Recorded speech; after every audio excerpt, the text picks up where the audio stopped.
right. Well, that is actually a tough act to follow. People say that often, and but in this case, it's really true.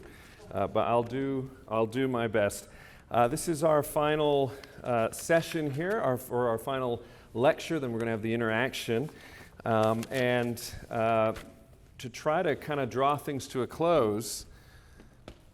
The title here is "Who Were the Early English Baptists, and Who Are We Today?"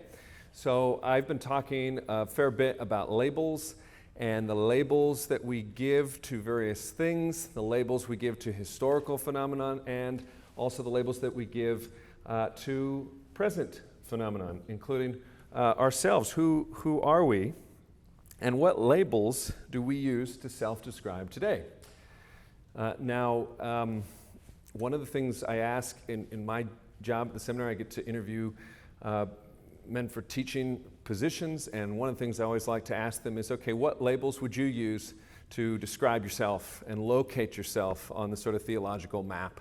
And I always find it interesting what people say. If someone asked me, I would use different labels, but if I could just pick one to try to encompass kind of where I sit, I would use the label Reformed Baptist. That, I think, best captures what I believe and communicates how I see myself in the sort of flow of Christian history. I think it's a helpful label. I think it clarifies rather than confuses.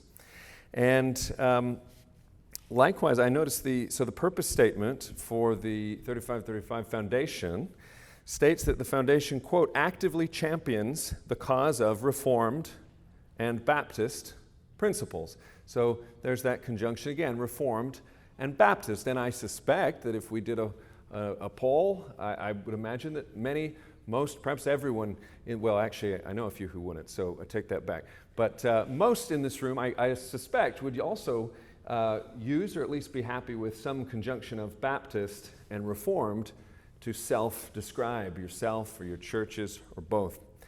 And again, I like that.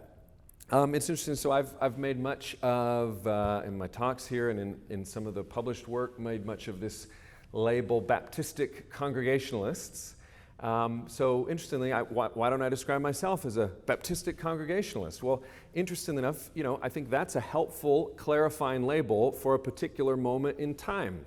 I think it captures I think, I'm biased, but I think it captures well the identity of a group at a particular moment in time. It signals who they were and where their commitments lay, and something of what they were emerging out of and into something else. So if we're talking about those members of the Jacob, Lathrop, Jesse church, that circle in the late 1630s and the 1640s, I think Baptistic Congregationalist is a helpful label that clarifies rather than confuses. Now, as time goes on, I think that label becomes less and less appropriate, and we need to think about what other labels might be. I don't know exactly when it ceases to become a useful historical identifier. Just to be clear, no one in the 17th century was referring to themselves as a Baptistic Congregationalist. But over time, things change and labels are more or less useful. So today, I would like to take the label Reformed Baptist, and yet, in using it, I'm aware that for many folks, or those two words actually don't go well together. There are some who would say, and some quite learned, thoughtful folks who would say that to refer to oneself as a Reformed Baptist is an oxymoron. You're bringing together two words that actually don't work together. The one cancels out the other. You can be Reformed, you can be Baptist, but you can't be both. So there's a long history to this, actually, this tension. We've touched on some of it in the different talks that we've shared together over these 2 days. But one of my favorite illustrations of some of this hostility between Baptist types and Presbyterian types comes from, there's a letter from 1657 that describes an incident that is somewhat interesting. It's a Lord's Day in Belfast, in the north of Ireland, and a Baptistic minister, a minister committed to credo baptism named William Dix, is preaching in the pulpit. And while he's mid-sermon, a large group of people rushes in, interrupts the sermon, led by a fellow called the Reverend Henry Livingston, a Presbyterian minister. And the letter reads that after, quote, some reviling language had been exchanged, one of the Presbyterians, it says, quote, in a rude manner, laid hands upon the said Mr. Dix, and I promise he wasn't trying to ordain him. One of the Presbyterians in a rude manner laid hands upon the said Mr. Dix and yanked him out of the pulpit. Congregation looks on in horror. Can you imagine? Sunday morning, quite an event. And they look on in horror, and the pastor's pulled down out of the pulpit, down wherever they took him. And the Presbyterian minister, Livingston, he ascends to the pulpit. And he gets there, and he tells the people that he has removed Mr. Dix on order from the presbytery. And that in doing so, he said he'd done the right thing, and, quote, he would do the like again if required. So I think that's an interesting story. And thankfully today, times have changed, times do change. I don't, at the moment anyway, feel a particular danger that Presbyterians are going to take me out of the pulpit, mostly because this pulpit is too large. I feel quite safe up here. But no, even in a slender lectern, I would feel safe from Presbyterian aggression because times have changed. And yet, this image, I think, still kind of resonates, right? What do we have? We have an image of a Baptist, a credo Baptist, in a pulpit where, in the eyes of some Presbyterian and Reformed folks, he does not belong. He doesn't have a right to be there. And they are removing him. And in a like manner, some of our Presbyterian brothers and sisters have argued that Calvinistic, Baptistic, Congregationalist people should not call themselves Reformed Baptist, because the term, they say, is an oxymoron. So what do they say that people like me and people like most of you should use to describe ourselves? What label do they like? Well, different folks have suggested different things. Some say that Calvinistic Baptist would be a more appropriate term to use. I believe I've heard Michael Horton endorse that formulation on a podcast or something. Don't quote me on that, but I think I've heard him use that. I know I have heard some people use it. Alternatively, the historian, highly regarded Presbyterian historian Darrell Hart, who, by the way, I think he's done, all these people I'm going to talk about, I think have done amazing work. It's a bit that tension I was talking about last evening as a credo Baptist. A lot of the people that I most like to read and most look to as theologians and historians and exegetes are, in fact, in this Presbyterian Reformed camp. I love Darrell Hart's book on congregational worship with reverence and awe that he wrote along with the gentleman John Meether. I love his biography of J. Gresham Machen, another Presbyterian who's written Christianity and Liberalism, and a tremendous book. So anyway, all that is to say, these are not certainly not enemies here, but they do have a sincerely felt disagreement with this label, Reformed Baptist. So Darrell Hart, back to him, he says that predestinarian Baptist would be a better term to use those men and women who affirm both credo baptism and the doctrines of grace. He's put that in print. But maybe the most prominent person, in terms of the most prominent voice, in terms of saying that, hey, you know what, these two words, Reformed Baptist, don't really go together, is R. Scott Clark, historian, historical theologian, former colleague of Dr. Renahan. And he's been very vocal about this and has written on it.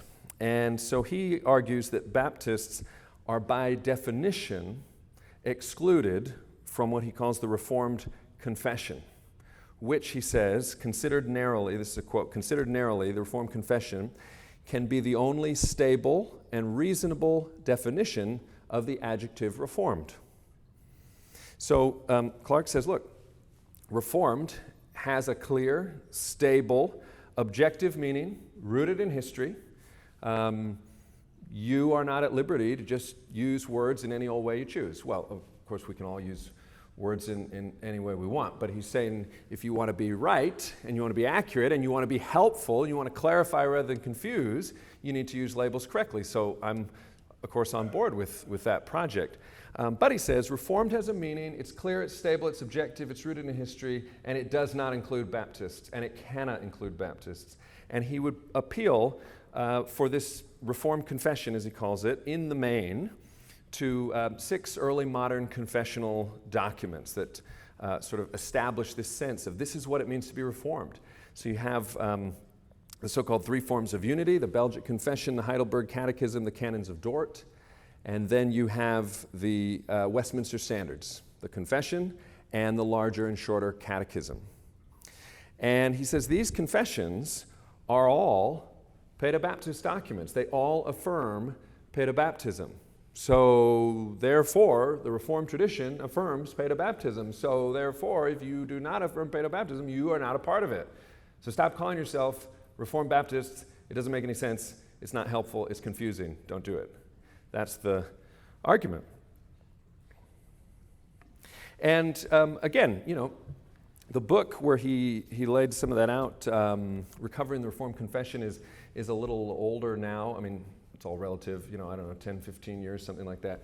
But he and others would certainly continue to maintain that position. I was listening to a podcast he was on just recently, I don't know, within the last year, and he was very clear to talk about whatever the issue was under discussion. He was talking about there's a Reformed approach to this thing, and there's a Baptist approach to this thing, and they're different. And so even when not talking about this directly, he's using language in such a way so as to make clear that Reformed and Baptist don't go together.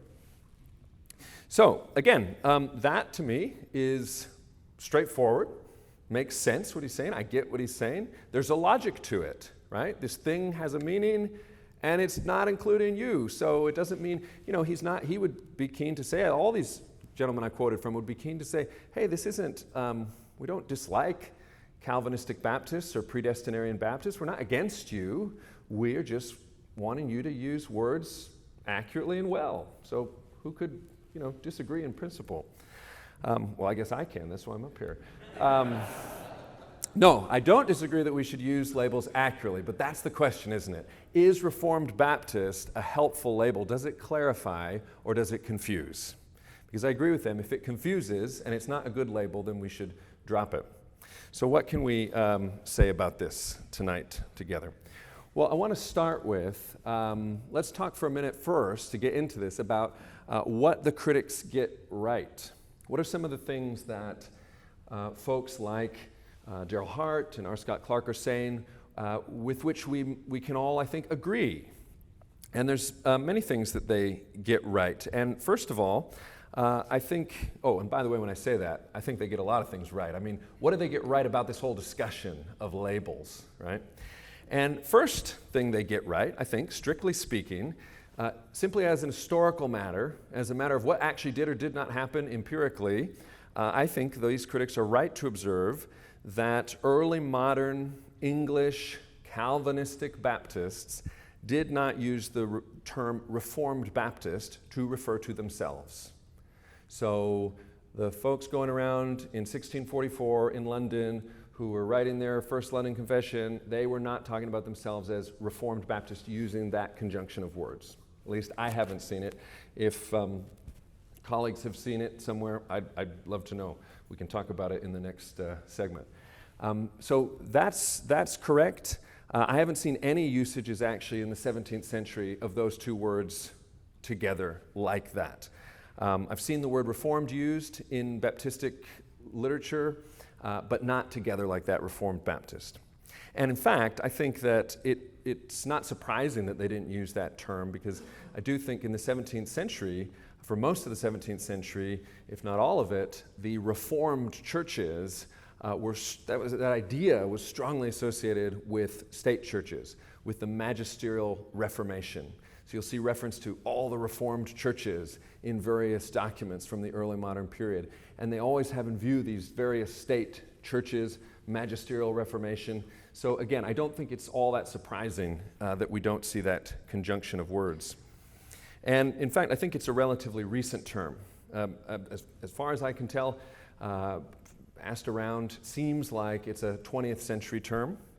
The English historian and Reformed Baptist Robert Oliver reports that as far as he is aware, the term was not in widespread use until the late 1950s, when he says that groups of Baptistic students who were attending Martin Lloyd-Jones's Friday night meetings at Westminster Chapel started to use it. They were dissatisfied with the term then in circulation in their circles, in English Calvinistic Baptist circles, strict Baptists. And they believed, probably not incorrectly, that Reformed Baptists had maybe a nicer, more fresh sound than strict Baptists. Fair enough. So that's one thing the critics get right. Reformed Baptist is a of more recent vintage. Fair enough. Second, critics are also surely right to insist that the label Reformed, that the Reformed tradition includes more than just a strong view of God's sovereignty, and more than just a strong view of God's sovereignty over salvation, as important as that is. It includes that. It includes a strong monergistic view of God's work in salvation. He's sovereign over whatsoever comes to pass, a meticulous providence that includes the salvation of men and women. That's absolutely a part of the Reformed tradition, a very important part, an important part of understanding the gospel. And so, yes, the 5 points of Calvinism, as they're called, are important, and an important piece of the Reformed tradition. But what these folks are correct to point out is that the Reformed tradition is more than that. There is more to the story than that. So Michael Horton, for example, writes this. He says, "While defending the doctrines of grace, I have also warned against reducing Reformed theology to 5 points. There's more to being Reformed than appreciating John Edwards and reveling in the sovereignty and glory of God's grace. My concern," he writes, "is that the richness and breadth of the Reformed faith and practice are being reduced to a few doctrines. In the process, even those doctrines lose much of their supporting rationale. In fact, their meaning changes at crucial points." And again, I think in the main he's correct there. There has been maybe in the past, 15, 20 years, a little bit of Reformed inflation with lots of folks kind of wanting to use the label, and sometimes, yes, in indiscriminate ways, and I think they're right to point that out. Again, there are a lot of people who affirm the sovereignty of God over all things, and they're right to do. They should do that. I think it's clearly taught in the Bible, but that alone doesn't necessarily constitute the fullness of the Reformed tradition, and that's a fair point to make. Darrell Hart has written similarly that for many, quote, millennial evangelicals, Reformed is little more than predestinarian. So, again, I think this is a fair point and a good point and a helpful point to bear in mind. When we talk about Reformed, when we talk about the Reformed tradition, we also mean a host of other things, don't we? We're talking about a covenantal hermeneutic, a way of organizing and making coherent the storyline of redemptive history through the prism of covenant. Covenant or federal theology, the bridge between systematic ordo salutis categories and biblical theological historio salutis categories. Covenant bridges that. It's an important part of the Reformed tradition. We're talking about a regulative principle of worship through which the corporate worship of the Lord's people on the Lord's day is governed by God's word in the strongest sense. That's a huge part of the Reformed tradition. And speaking of the Lord's day, we're talking about an understanding of the 10 Commandments, even the fourth commandment, as a summary of God's moral law. And speaking of the moral law, being Reformed means understanding that believers are, to quote the Second London Confession, not under the law as a covenant of works. It is yet of great use to them as a rule of life. And understanding that that affirmation is, quote, not contrary to the grace of the gospel, but instead does, quote, sweetly comply with it. Being Reformed means a high view of the Lord's Supper, through which those who receive it quote, inwardly, by faith, spiritually receive and feed upon Christ crucified and all the benefits of his death. So all these things and more besides are a part of what we indicate when we talk about the Reformed faith or the Reformed tradition or Reformed theology, or however you want to pair up that word, Reformed. It's more than just a view of strong sovereignty, and our Presbyterian brothers and sisters are right to make that point and point that out and insist on that. But here's the tricky part. As many of us here tonight are aware, the Second London Baptist Confession affirms all of those things that I just talked about. Affirms them every bit as strongly and as explicitly and convincingly and compellingly and coherently as any of the other Reformed confessions of faith. As is well known, again, to many of us, the signatories of the Second London Baptist Confession of Faith patterned the language of their confession on that of the Westminster Confession and the Savoy Declaration, which had preceded it. And the latter, of course, was a version of the Westminster Confession as well. And so in doing this, they famously wrote that they were attempting, quote, to manifest their consent with both of those confessions, claiming to display their hearty agreement with the wholesome Protestant doctrine, which was agreed upon by, quote, Protestants in diverse nations and cities. As Dr. Renahan has written, in doing so, quote, they were declaring with some vigor their own desire to be placed in the broad stream of English Reformed confessional Christianity. So, being Reformed is more than just sovereignty, and yet in Second London we have a confession that is robustly Reformed in all the ways I just described, and yet it also denies paedobaptism.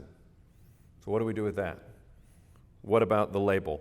The real question then is I think it is more helpfully, not so much in the first instance, can Baptists be Reformed, but rather, when you think about it that way, does denying paedobaptism constitute such a significant departure from the Reformed tradition that it overturns everything else?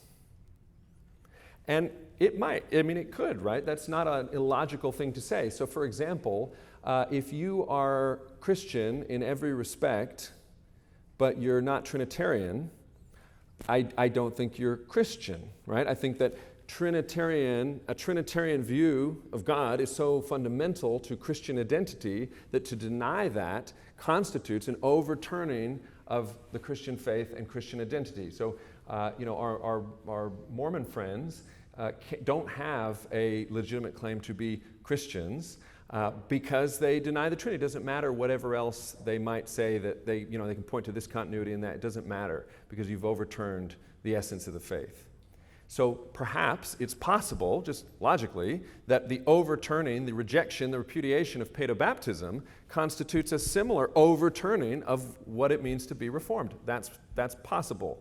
So we have to think about that. So let's go a little deeper then and try to evaluate some of this. And so for part two of this talk, I want to think about something called the time machine test. The time machine test.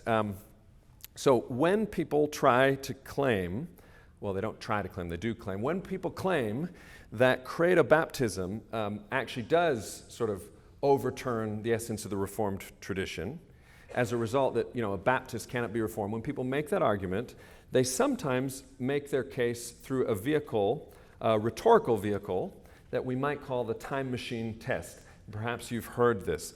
The time machine test essentially asks us to imagine a hypothetical group of 21st century Reformed Baptists, which I suppose in this context isn't hard to imagine. So we pick out 5 representatives here. We make sure not to select Noah by mistake and put them in the time machine. And back they go, back in time to the early modern era. And they try to introduce themselves to some of the 16th and 17th century Reformed divines and Reformed pastors and Reformed theologians. And what do they find? They find actually that their Reformed credentials don't stand up very well in the eyes of these early modern people. That's the basic gist of it. So Scott Clark has written about this in his book, Recovering the Reformed Confession. He puts it like this. He says, quote, "One cannot doubt that our time travelers would return home disappointed, to be rejected by the Synod of Dort." There's a picture of the Synod of Dort hanging over there in the office. And Scott Clark says the time-traveling Reformed Baptists would be rejected there.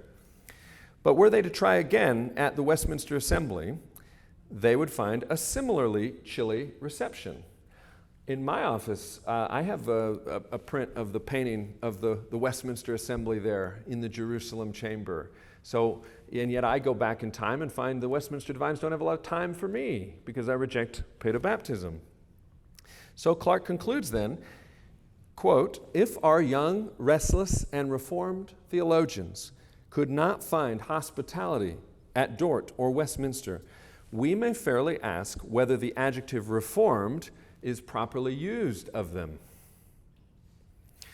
Now, again, like with a lot of things we've done about, that's kind of plausible. That certainly makes sense, right? You can follow the logic of it. It's clear, and it makes you think, okay, well, maybe I do need to rethink this whole Reformed Baptist business. And he's not wrong, right? If a Reformed Baptist from 2025 went back to any of these contexts he's talking about and said, "Hey guys, I'm on your team, I'm Reformed," and then they started to ask you all these questions, and you got to the whole baptism thing, they would be upset with you. At your best case scenario, they'd kind of kick you out. But depending on where you time traveled back to, you might end up being, thrown in the river.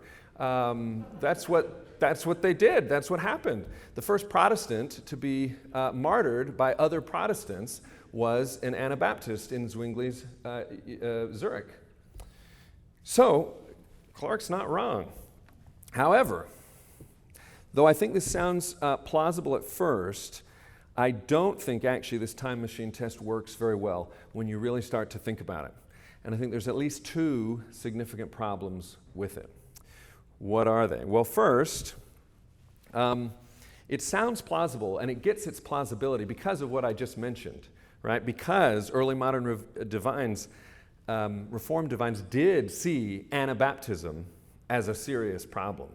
And so a lot of the plausibility of the test is predicated upon the intuitive sense that, actually, they really didn't like those Anabaptists.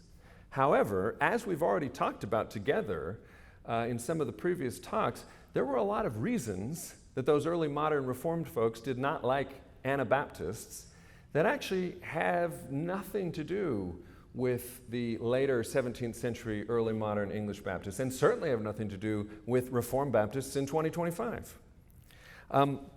Again, remember, as we've talked about before, the Continental Anabaptist Project was inherently antithetical to the state churches that all the magisterial reformers were a part of. Remember the quote from historian Scott Dixon that we looked at together, where he said that 16th century Anabaptists, quote, explicitly rejected one of the main foundations of traditional Christian order, the unity of the Corpus Christianum, created and confirmed through child baptism. And they replaced it with a form of baptism based on an individual and voluntary decision. So what this means then is for the magisterial reformers to allow the questioning of paedobaptism and the embrace of believers' baptism actually is more than just a theological exegetical question considered in isolation. It's actually tantamount to overturning their whole social civil order. In other words, it's kind of a non-starter unless you really wanted something rather revolutionary. And they saw what that revolutionary action looked like when they looked into the 1530s in Munster, and they didn't want anything to do with it. And when you look at Munster, it's hard to blame them for not wanting anything to do, at least with that. So all that is to say then, that when we read these early modern sources, Reformed sources, and we see them just getting really angry at Anabaptism, it's not appropriate to take that vehemence and take that vitriol and take that intensity and then just apply it without any kind of historical translation or filtering to how a Presbyterian in 2025 ought to regard a Reformed Baptist in 2025. It's a totally different context. So we have to do some translation work to ask, well, why were they so vehemently rejecting these people? And once we realize that actually what was really charging and turbocharging that vitriol were political, social, cultural considerations that actually do not pertain today in any way, shape, or form, we have to reassess. So I think it's inappropriate then to look at something like the Belgic Confession when it says, quote, "We detest the error of the Anabaptists." It's inappropriate then to take that intensity and say, well, that's obviously how a Reformed person should regard a Credo Baptist claim to Reformed inclusion today. And yet that's what happens in some of these discussions. So again, I quote Scott Clark on the topic, and listen to the way in which he quotes the section of the Belgic Confession that I just quoted to you. This is from his blog. He says, look at all the 60-plus Reformed confessions in the 16th and 17th centuries. Every single one of them teaches infant baptism. I should pause there without trying to be snarky in any way. Seriously, it does strike me as assuming that which you seek to prove when you say none of the Reformed confessions of the 16th or 17th century rejected paedobaptism, but you're not including the First and Second London confessions at the outset. I'm not trying to be snarky. I'm just pointing it out. I go on. Look at all of the 60-plus Reformed confessions in the 16th and 17th centuries. Every single one of them teaches infant baptism, and the Belgic Confession denounces it in the strongest terms. And then he quotes in parentheses what I read to you. We detest the error of the Anabaptists.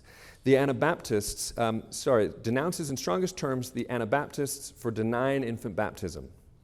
It's not historically controversial to say that the Reformed did not regard the denial of infant baptism as a light thing.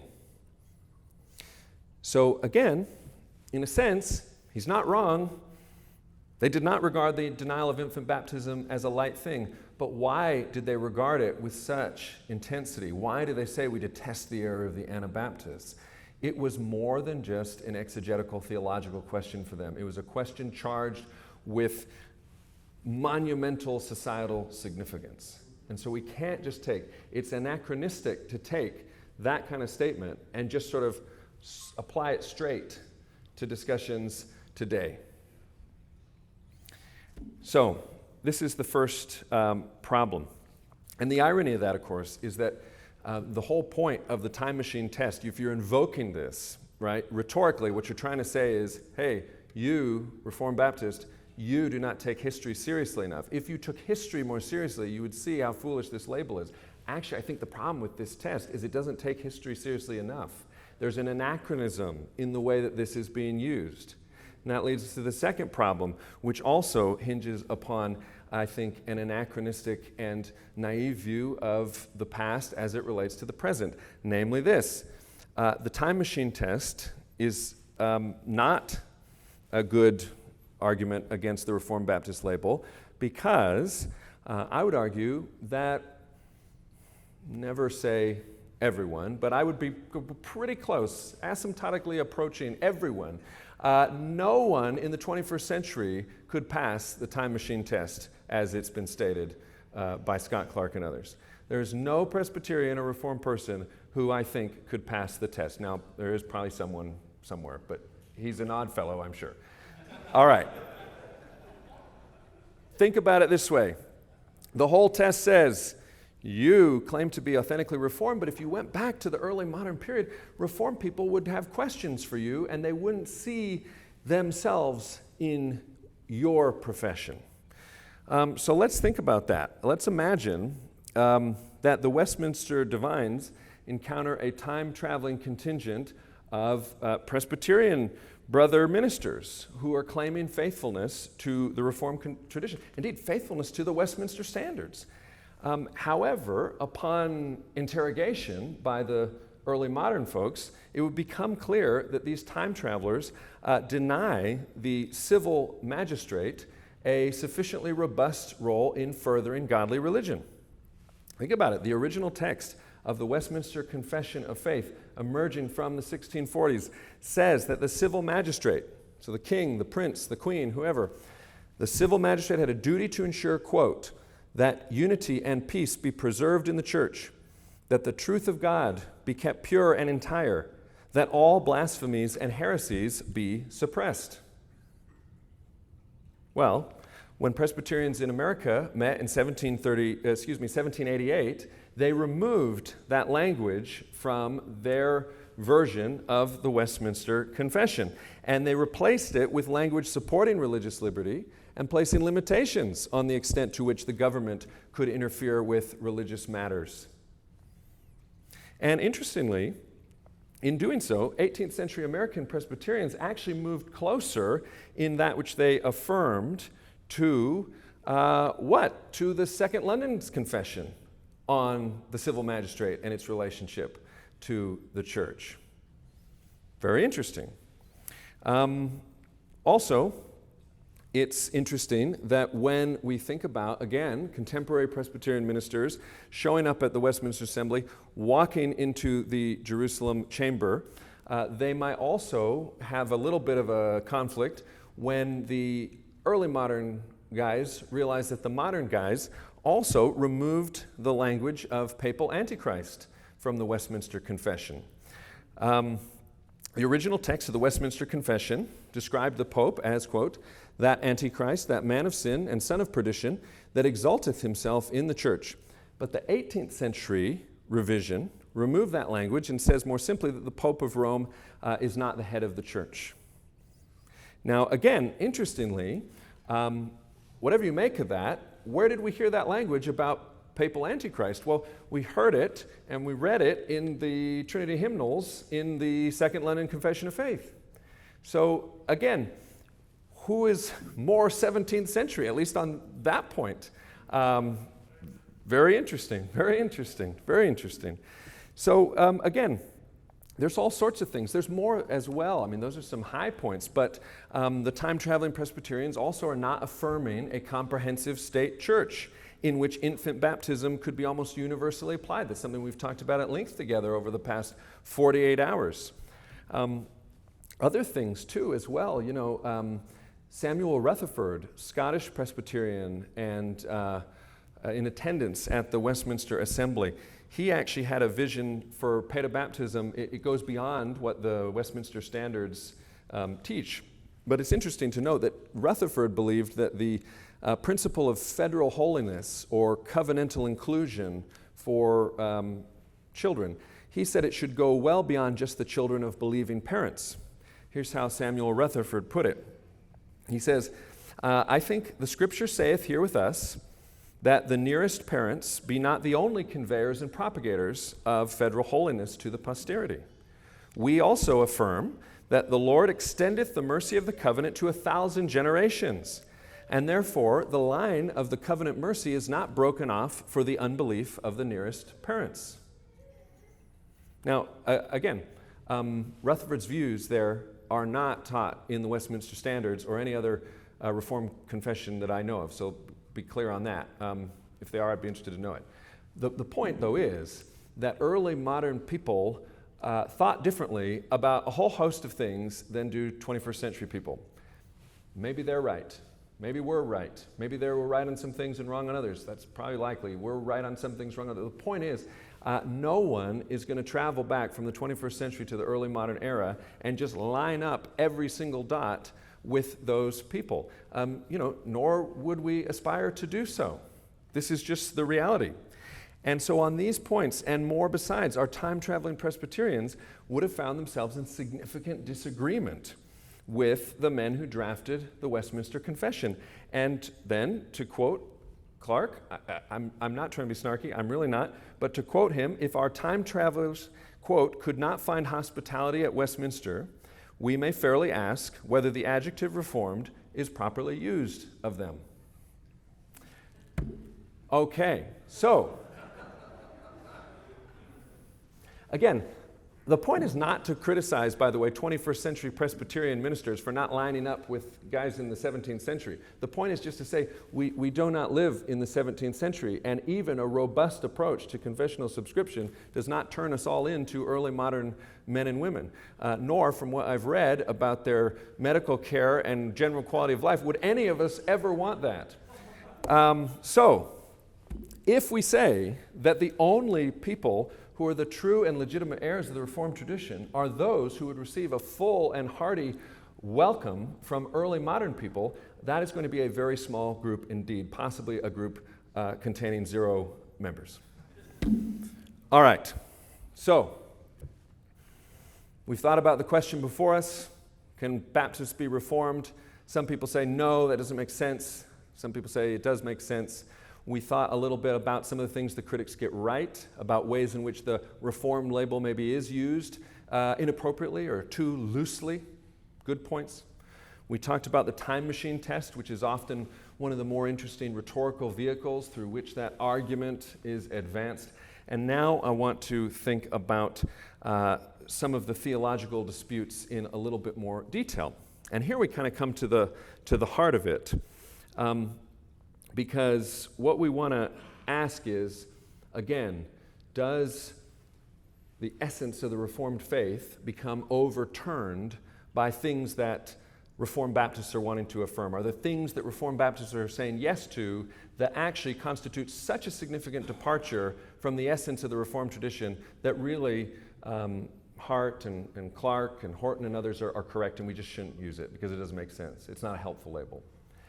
And when we think about it in those terms, what are the main issues? Now, again, there's different little things that people might point to, but in the main, there's 2 big things that we want to think about. 2 big things that separate, say, the people signing the Second London Confession and the people signing the Westminster Assembly. 2 big issues. One is ecclesiology and congregationalism, and the other is paedobaptism, right?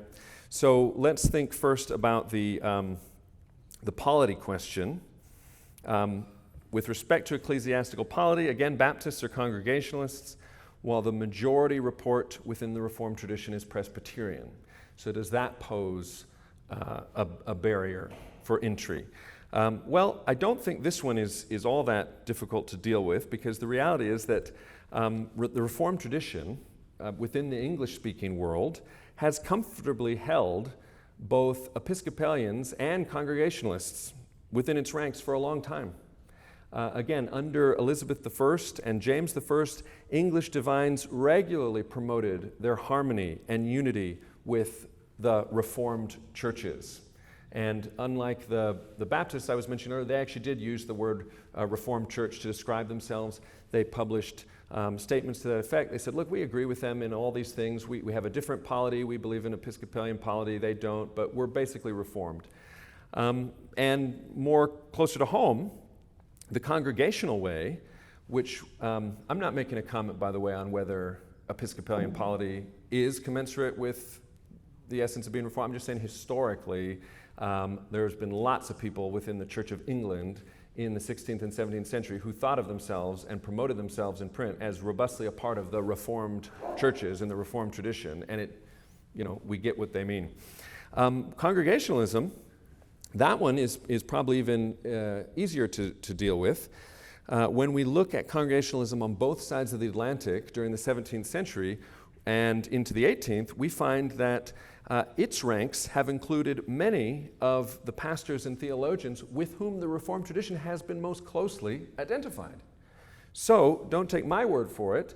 RTS Orlando professor Michael Allen, in his book called Reformed Theology, published by T&T Clark, he names John Owen, Congregationalist, and Jonathan Edwards, Congregationalist, as, quote, the greatest Reformed theologians of the 17th and 18th centuries, respectively. So, fair enough. I'll take him at his word. That one's done, I think. We can handle that. So, clearly it's the other one, right? It's the paedobaptism one that's the trickier nut to crack. What do we do with that? And again, it is often assumed by our Presbyterian brothers and sisters that to reject paedobaptism is to overturn in some fundamental way the essence of the Reformed tradition, the Reformed faith. Again, I quote from Scott Clark. He says, my argument is that the nomenclature Reformed Baptist is an oxymoron. One is either Reformed or Baptist, but not both.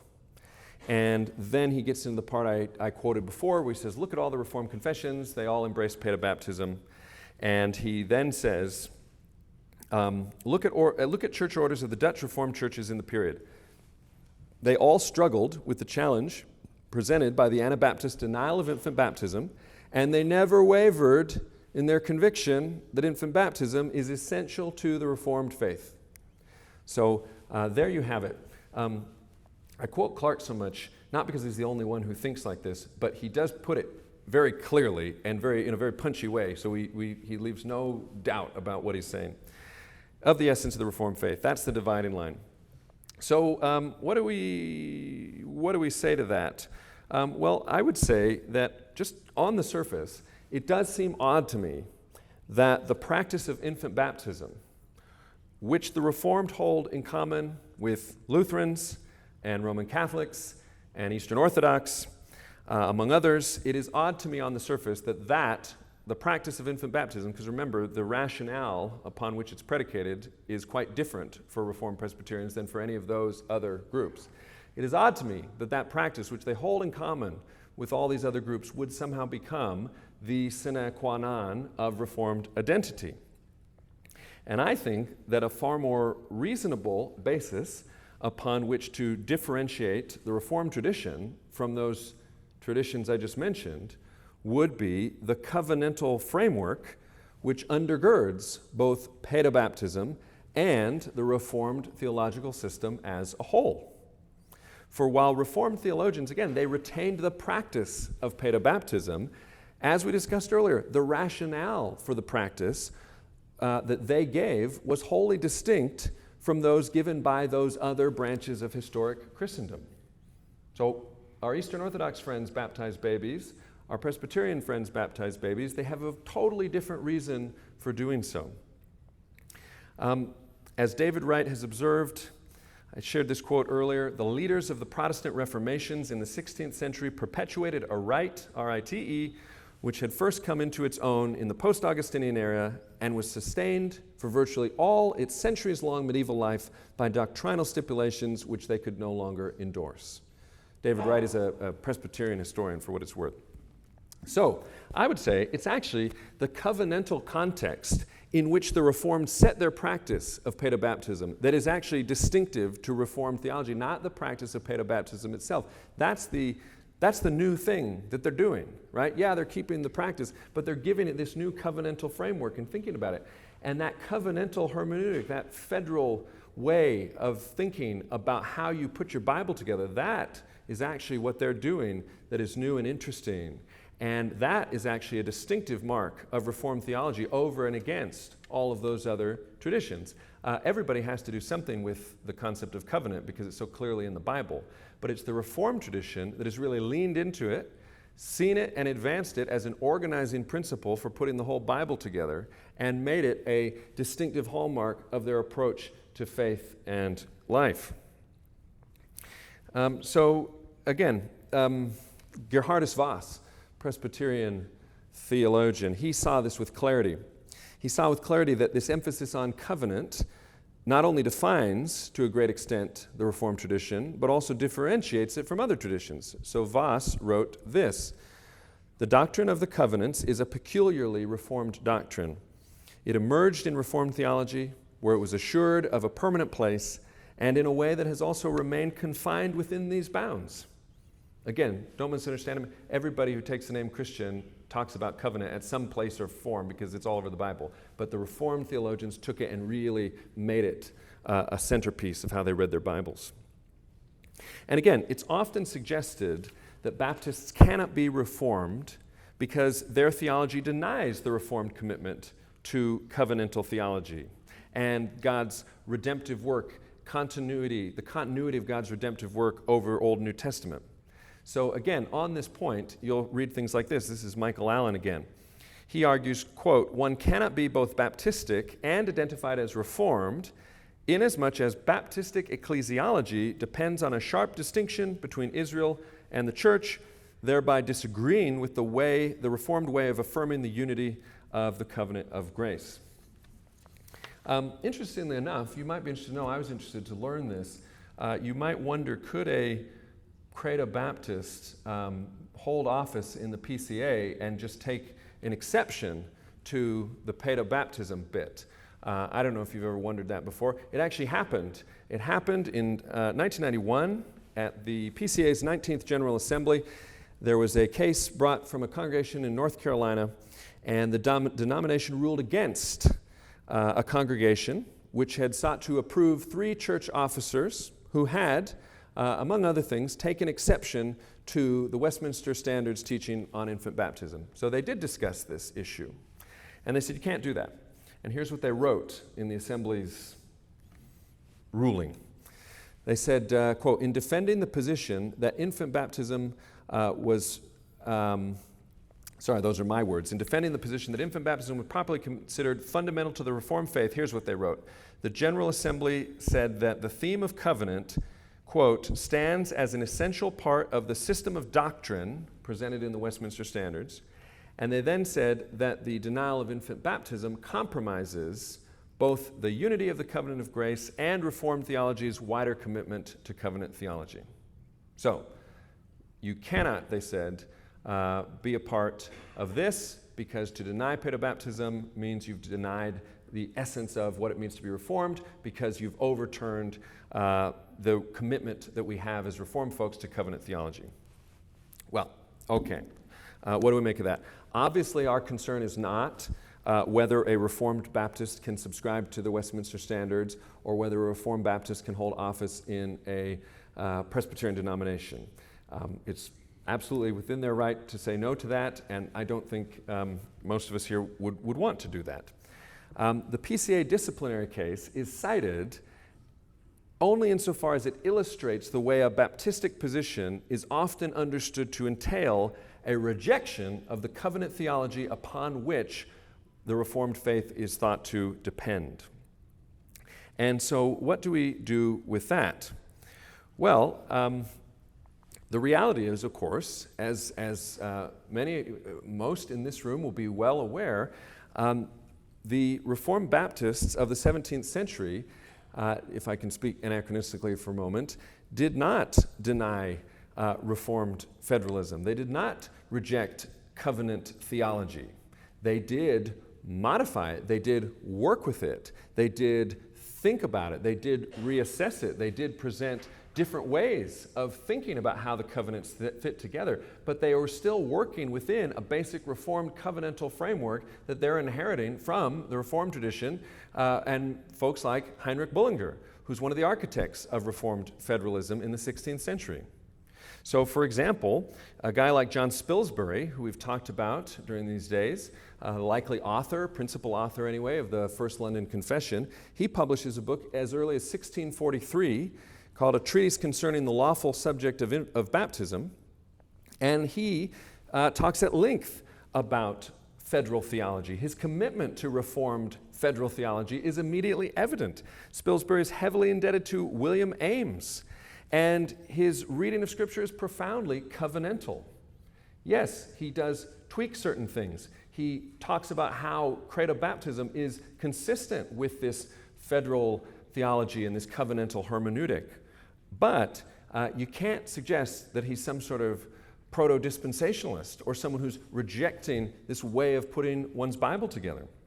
And likewise, as Dr. Samuel Renahan lays out so well in his book From Shadow to Substance, as the 17th century unfolds, the particular Baptist witness is one of consistent and serious commitment to federal or covenantal theology. And into our own day, this continues. And whatever one thinks about these Reformed Baptist takes on federal theology, even if our Presbyterian friends don't agree with the moves that they're making and the modifications that they're introducing, you can't suggest that they're not doing federal theology. And when you start to learn more about federal theology in the 16th and 17th century, you realize that there were a lot of different ideas in terms of small positions and tweaks. Think of a controversy over the controversy over republication, so-called. So there are all sorts of different variants on a federal way of putting your Bible together. And so we begin to wonder, why should a Baptistic variant be somehow held as beyond the pale. To me, at the heart of the Reformed rejection, the Reformed doctrine of pedobaptism is, in fact, the rejection of the sort of baptismal regeneration views that had preceded, and introducing this new covenantal way of putting your Bible together. That's been a hallmark of the Reformed faith, as folks like Gerhardus Voss are right to point out. And the Reformed Baptists of the 17th century, again to speak anachronistically, retain that sort of covenantal framework. They just tweak it. So, concluding thoughts. What do we say? I've talked a lot about labels, and I've talked about how the labels we use to describe things always, whether we wish it so or not, those labels are going to interpret the things that we affix them to. Labels tell a story about the thing they describe. So our question then is whether our labels are telling an accurate story or a misleading story. Are our labels clarifying or are they confusing? And we want to tell true stories about ourselves and who we are and who, by God's grace, we want to be. And so I would conclude that despite, yes, being sometimes misused, and surely in American 20th, 21st century evangelical context, overused, I think the label Reformed does tell a true story about who we are. Reformed Baptist, I think, does tell a true story. It points to a heritage in which Reformed Baptists take part. I think rather than obscuring the theological landscape, the term helpfully identifies a group of 21st century Christians. I think it helpfully identifies them more accurately and more helpfully than do any competing terms that I've heard, like Calvinistic Baptist or predestinarian Baptist. And interestingly enough, ironically enough, why would I not like the term predestinarian Baptist, as Daryl Hart has suggested would be a better alternative, a more accurate one? Well, interestingly, the reason I don't want to be called a predestinarian Baptist is because, as someone like Daryl Hart would be quick to point out, the Reformed tradition includes much more than a commitment to a strong view of God's sovereignty, though it surely includes that, and that's important. I'm not downplaying that. I want to embrace all sorts of things, right? In addition to a meticulous providence, I want to embrace a regulative principle of worship. I want to embrace a polity that looks for a plurality of elders in the local congregation. I want to recognize that local churches need not be isolated from one another, but instead are called to hold, quote, communion together for their mutual peace, union, and edification. With the Reformed tradition, I want to embrace the Lord's Day. I want to embrace the Lord's Supper as more than a bare memorial, but rather as a means of grace given for, quote, our spiritual nourishment. And I want to recognize with the Reformed tradition that the Lord of the Decalogue has given therein a summary of his immutable moral law. And with the wider Reformed tradition, I want to understand all of Scripture as covenantally structured. I want to reject dispensationalism, and I want to see the New Testament church as properly and fully the Israel of God. And so on these and other points, Christians subscribing today to the Second London Baptist Confession of Faith, I don't think it's helpful to identify in the main with a nebulous and ill-defined Baptist community in general, but rather I want to see a tradition that goes back to a Reformed heritage emerging in the 16th century. Yes, reforming over those centuries, tweaking things, bringing them into greater conformity with the Scriptures. But that's what I want to see. And so I would claim the term Reformed Baptist without embarrassment. And if pressed then to answer, why do I eschew a term like Calvinistic Baptist or predestinarian Baptist? Again, I'd have to simply say, agreeing with all of these critics, that a Calvinistic or Augustinian monergism, as crucial as that is not enough to exhaust the heritage that I want to embrace and identify with. For that, I need a better term, and I think Reformed does the trick. Thank you for your attention.